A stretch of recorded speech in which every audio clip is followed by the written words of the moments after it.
It's Neil Achampong. Achumpo? Yes. Okay. All right, good evening, all members of the board. I'm here as a concerned parent to speak in regards to policy 443.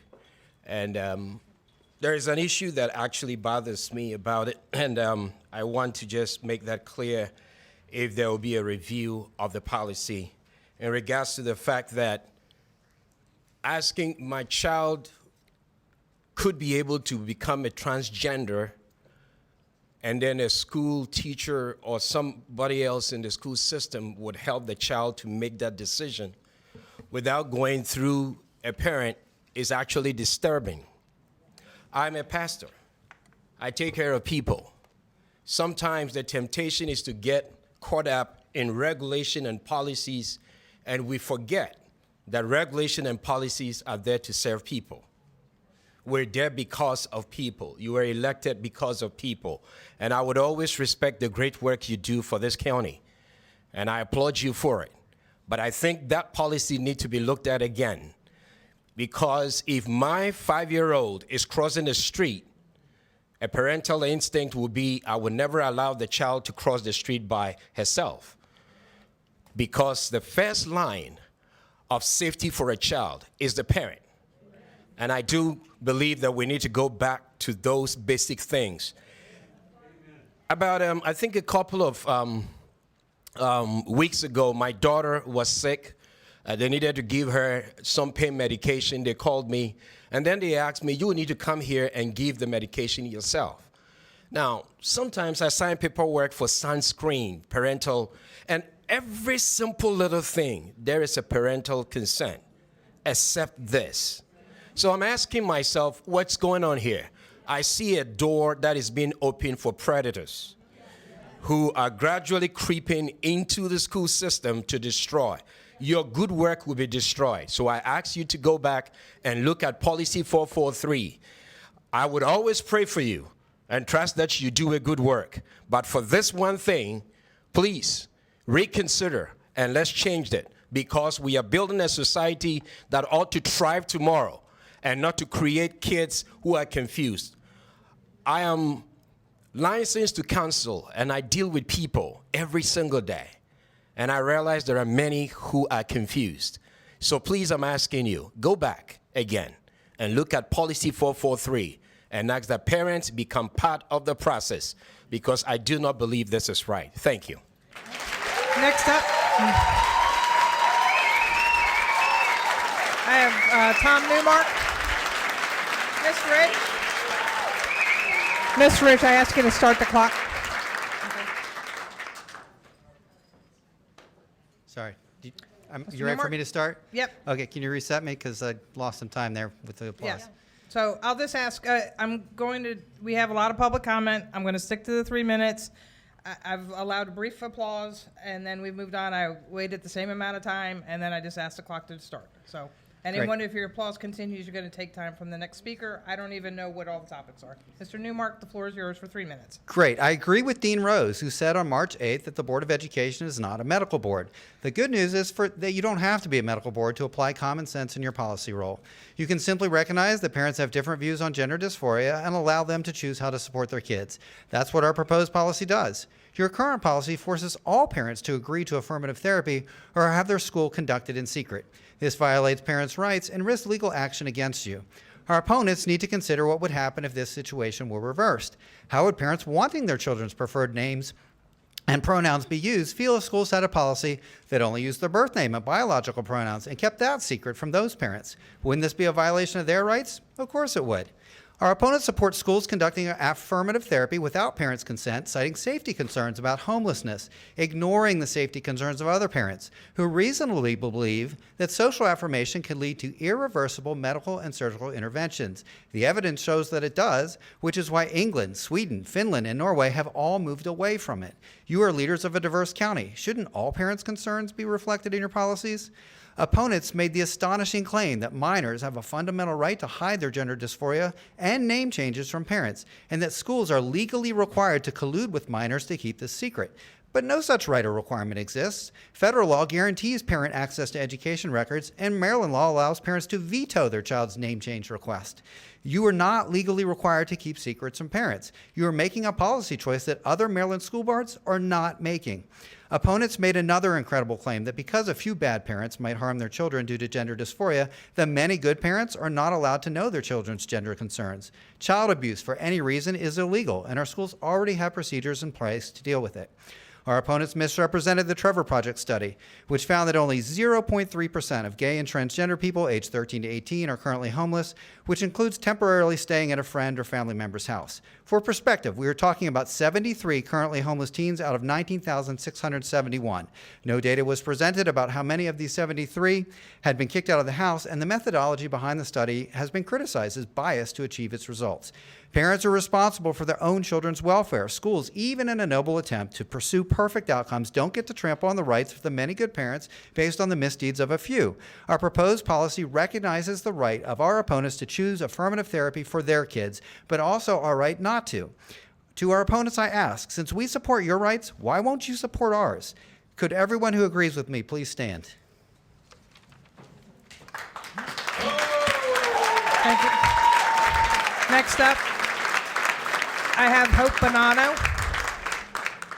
Next up, I have Trudy Tribbles and Dorothy Hughes, Ann Fortner, and then Katie Riley. And then that'll be it for our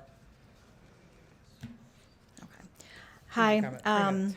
As everyone in this room and those watching at home probably know, and if you don't, you might want to pay attention, FCPS has a policy called Policy 443. The official title of the policy is Creating and Welcoming and affirming schools for transgender and gender nonconforming students.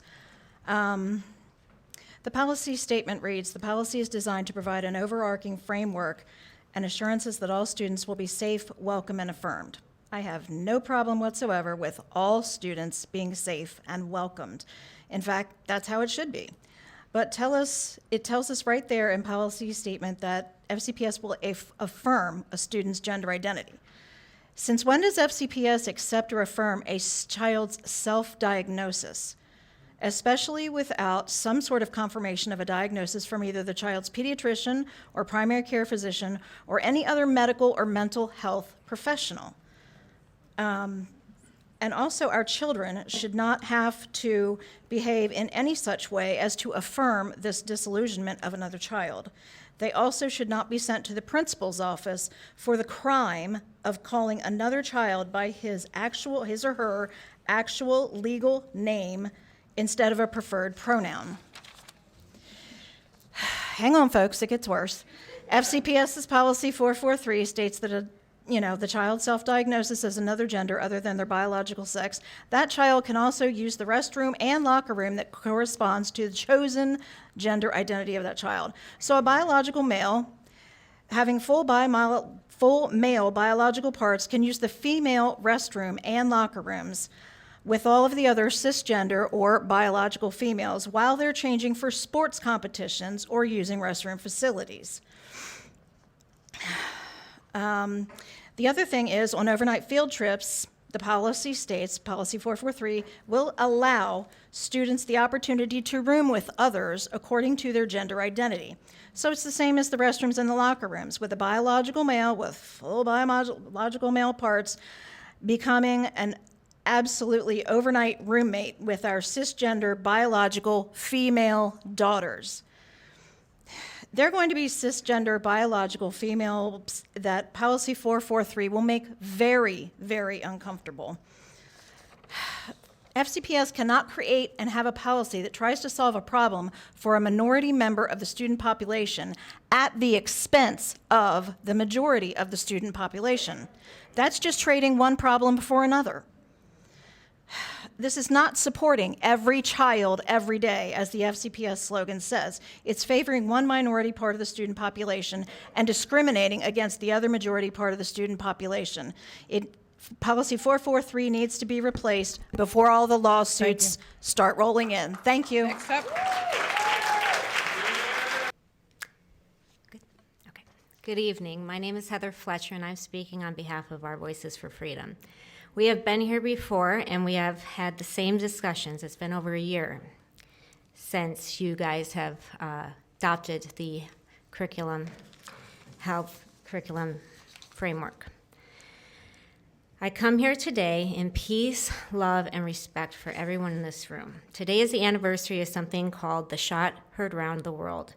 And that was a day in 1975 when the first shot was heard in Lexington, Concord, making the start of the American Revolution. And today I come here to make a loving shot heard round the world. And this shot is truth. We will not live by lies.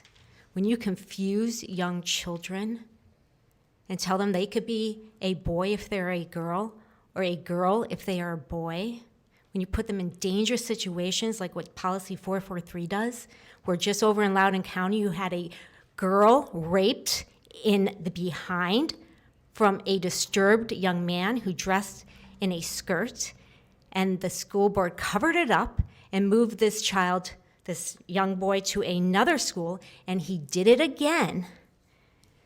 I don't know how in your right mind you think it's okay to have a man or a boy in a girl's bathroom and vice versa. It's dangerous. When you confuse young children and put them on this path of affirmation only, turn this one backwards. Sorry. This is what ends up happening down the road. This is what it looks like when you remove healthy breasts from a young woman. This is what it looks like when you take flesh and skin from a forearm. They also take it from a thigh to make a penis for a woman to pretend to be a man. This is not truth. This does not make you a man. No matter what anybody lies to these children about and tells them, it is a lie. We can flip. Okay, so. The truth is, a man cannot be a woman, and a woman cannot be a man. The truth is, if children are experiencing gender identity disorder, they need their parents' help. If they are truly experiencing gender identity disorder, they need their parents' help. They need mental help. Doing this to their body does not help them. First, you start them on affirmative therapy, then they're going to go to hormones and steroids, which are known aggressive things that make your body aggressive. You got antidepressants, antipsychotics, then they're going to start mutilating their bodies, all because they didn't get the right help they needed when they were a child. All because potentially people are introducing ideas to children that should never be in their heads, a thought that they would never, ever think of on their own. No boy wakes up thinking this unless they have a true gender identity disorder. They don't think that, okay? You're not helping these children. Quit lying to yourselves if you believe you are.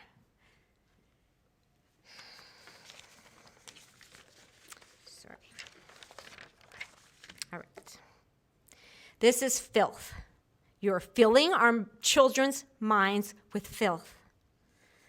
Karen Yoho, Sue Johnson, Jason Johnson, and David Bass, I truly believe when you adopted this framework that was brought to you by the state superintendent at the time, that was literally a one-page letter with, hey, we think this is really great. The science says this is great for children.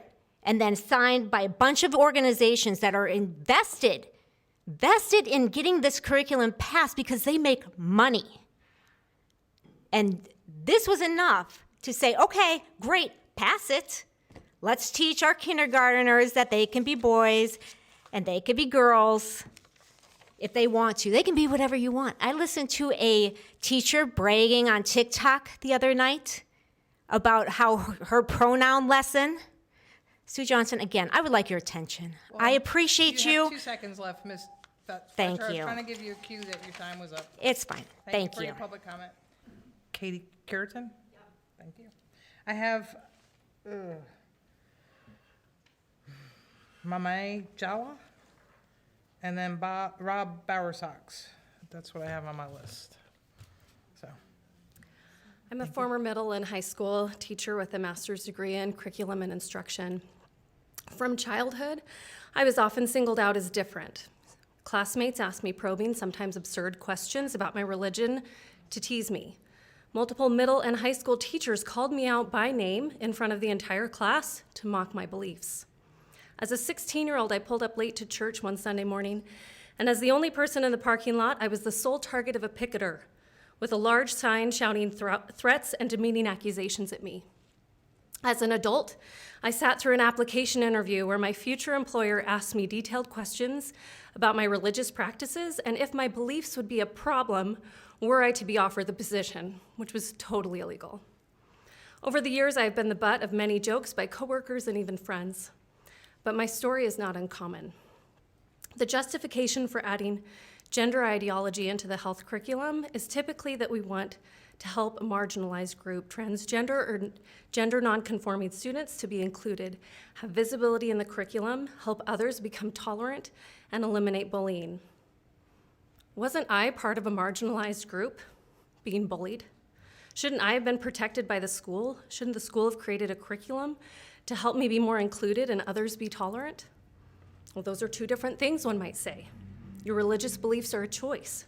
Gender identity is not. Isn't it? I hear regularly that one's gender identity is fluid. It can change. One day a person might feel more like a girl, the other like neither, non-binary. There are no scientific or biological markers that would indicate one's gender identity. The only way to know one's gender identity is if one tells you. It's self-proclaimed and based on a strongly held internal feeling. That sounds awfully similar to how one's religious identity works. Can you imagine if I was similarly represented in the curriculum? We teach the great spectrum of religious identities, starting in kindergarten. Clever children's books could introduce them to all the options of religious identity. We wouldn't tell parents when those books were being read or those topics were being introduced. We debate whether parents should be allowed to opt out. And if the child of an atheist adopted a new identity, perhaps a Mormon, a Muslim, a Catholic, or a Jew, it would probably be best to conceal that from the parent. After all, if an atheist can't affirm their child's religious identity, that must not be a safe and loving home. And of course, we would pass the curriculum at the state level during COVID, in the summer, with as little parental involvement as possible. Does this sound familiar? Well, there's one significant difference. I can't think of a single religious identity that leads children to take life-altering hormones, puberty blockers, or undergo irreversible surgeries. And yet, I firmly believe public schools have no business teaching religious ideology to children, or any ideology for that matter. Thank you.